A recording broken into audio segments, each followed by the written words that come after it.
کچھ شخصیات ایسی ہوتی ہیں جن کے لیے آپ کچھ لکھنے بیٹھیے تو نہ صرف الفاظ کم پڑ جاتے ہیں بلکہ ان کا انتخاب بھی بہت مشکل ہو جاتا ہے۔ سر سید احمد خان کی عظمت اور ان کی بلند و بالا شخصیت کا اندازہ کس طرح لگایا جائے اور تحریر کے ایک چھوٹے سے دائرے میں کیسے باندھا جائے؟ بہت ہی مشکل مرحلہ ہے۔ ہماری دنیا تو علی گڑھ سے شروع ہو کر علی گڑھ میں ہی گھوم پھر کر ختم ہو جاتی تھی۔ یہ ہماری خوش قسمتی تھی کہ ہم کو وہاں تعلیم حاصل کرنے کا موقع ملا۔ سر سید احمد خان کے توسط سے جو علم کا پرچم علی گڑھ مسلم یونیورسٹی کی شکل میں لہرا رہا ہے وہ ان کی دور اندیشی، ترقی پسند سوچ اور دانشوری کا جیتا جاگتا نمونہ ہے۔ اپنے لیے تو سبھی جیتے ہیں، اپنے ذاتی مفادات کے لیے سب کام کرتے ہیں، لیکن جو شخص دوسروں کے لیے کوئی کام کرے اور ایسا کام جو آنے والی کئی پشتوں کے لیے راستے کھول جائے، علم کی روشنی سے مالا مال کر جائے، وہ انسان اپنے طور ایک مثالی انسان ہے، مصلح قوم ہے۔ علم وہ نور ہے جو سارے عالم میں پھیلتا ہے اور صدیوں تک دمکتا رہتا ہے۔ سر سید احمد خان جو تعلیمی ادارے قائم کر گئے، ان کے لیے آنے والی نسلیں ہمیشہ ان کی شکر گزار رہیں گی۔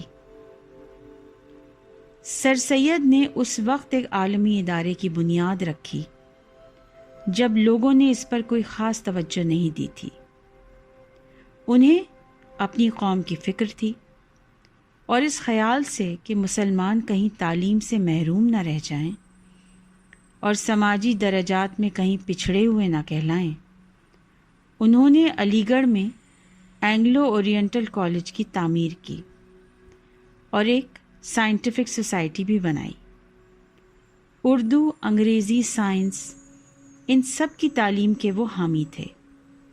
ان کی سوچ بے حد وسیع تھی اور یہی وجہ ہے کہ بے شمار طالب علم علی گڑھ مسلم یونیورسٹی سے پڑھ کر دنیا کے کونے کونے میں بہترین کام انجام دے رہے ہیں۔ یہاں مختلف مذاہب کے لوگ پڑھتے ہیں، معاشرے کے الگ الگ طبقوں سے آتے ہیں۔ اگر لائق ہیں اور ان میں قابلیت ہے تو ان کو اس یونیورسٹی میں ضرور جگہ ملتی ہے۔ دنیا کے مختلف ممالک سے بھی بچے یہاں تعلیم حاصل کرنے آتے ہیں۔ سر سید احمد خان کو جو بصیرت خدا نے بخشی وہ قوم کے لیے ایک نعمت ثابت ہوئی۔ وہ ایک سوشل ریفارمر تھے، اسی لیے عورتوں کے لیے تعلیم کی اہمیت کا اندازہ بھی انہیں تھا۔ خواتین کے لیے بھی وہ راستے کھول گئے۔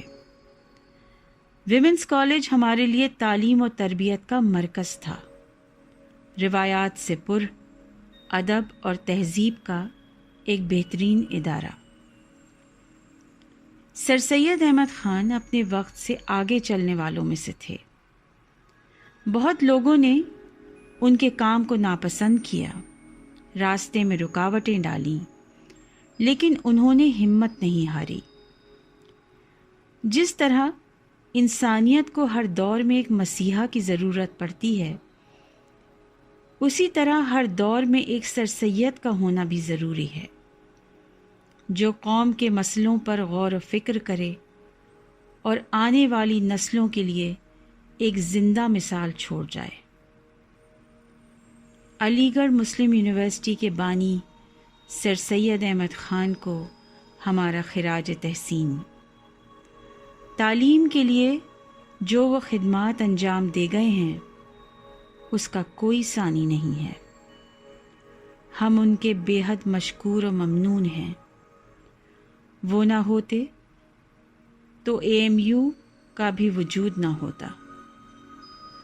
آج وہاں کے طلباء جس فخر اور عقیدت سے AMU کو اپنی مادر درسگاہ کہتے ہیں، اور جو اپنائیت اس ادارے سے سب کو ملی ہے اس کا کوئی نعم البدل نہیں ہے۔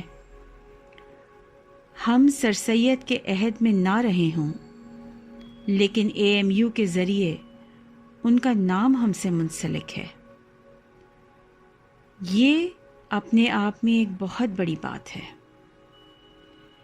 یہی دعا ہے کہ سر سید اور AMU دونوں کا نام ہمیشہ روشن رہے اور اس ادارے کا معیار آسمان کی بلندیوں کو چھوتا رہے۔